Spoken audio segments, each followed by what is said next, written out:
ଆସିଲା ଖୁସି ଖବର। ଜୁନ୍ରୁ ନଗଦ ମିଳିବ ମଧୁବାବୁ ପେନ୍ସନ୍ ଟଙ୍କା।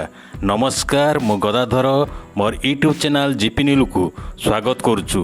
ମଧୁବାବୁ ପେନ୍ସନ୍ ଯୋଜନାକୁ ନେଇ କ'ଣ ଇନଫର୍ମେସନ୍ ରହିଛି ଏହି ଭିଡ଼ିଓରେ କହିବା। ତା ପୂର୍ବରୁ ଚ୍ୟାନେଲରେ ନୂଆ କରି ଆସିଥିଲେ ଚ୍ୟାନେଲକୁ ସବସ୍କ୍ରାଇବ୍ କରି ପାଖରେ ଥିବା ଘଣ୍ଟି ବେଲ୍କୁ ଅଲ୍ ନୋଟିଫିକେସନ୍ରେ ସେଟ୍ କରିଦିଅନ୍ତୁ। ଏହିପରି ନୂଆ ନୂଆ ଇନଫର୍ମେସନ୍ ସର୍ବଦା ଆପଣ ନୋଟିଫିକେସନ୍ ପାଇପାରିବେ। ଆମ ରାଜ୍ୟ ସରକାର ଅନେକ ଜନହିତ କାର୍ଯ୍ୟ କରିଛନ୍ତି, ତେବେ ବିଭିନ୍ନ ଯୋଜନାର ବେନିଫିଟ୍ ପାଇବା କ୍ଷେତ୍ରରେ ହିତାଧାରୀଙ୍କୁ ଅନେକ ସମସ୍ୟାର ସମ୍ମୁଖୀନ ହେବାକୁ ପଡ଼ୁଛି। ତେଣୁ ରାଜ୍ୟ ସରକାର ଏହାକୁ ଦୃଷ୍ଟିରେ ରଖି ରାଜ୍ୟ ସରକାର ମଧୁବାବୁ ପେନ୍ସନ୍ ଯୋଜନାର ନିୟମ କୋହଳ କରିଛନ୍ତି।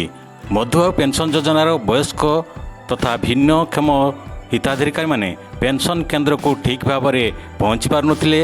ଏଥିସହିତ ସେମାନଙ୍କର ଆକାଉଣ୍ଟକୁ ଡିବିଟି ଜରିଆରେ ଅର୍ଥ ପଠାଇଥିବାରୁ ଅନେକ ହିତାଧାରୀ ଅର୍ଥ ଉଠାଇବା କ୍ଷେତ୍ରରେ ବିଭିନ୍ନ ସମସ୍ୟା ସାମ୍ନା କରିଛନ୍ତି। ତେଣୁ ଏଣିକି ହିତାଧିକାରୀଙ୍କ ଆକାଉଣ୍ଟକୁ ଅର୍ଥ ପଠାଯିବ ନାହିଁ, ସେମାନଙ୍କୁ ନଗଦ ଅର୍ଥ ପ୍ରଦାନ କରାଯିବ।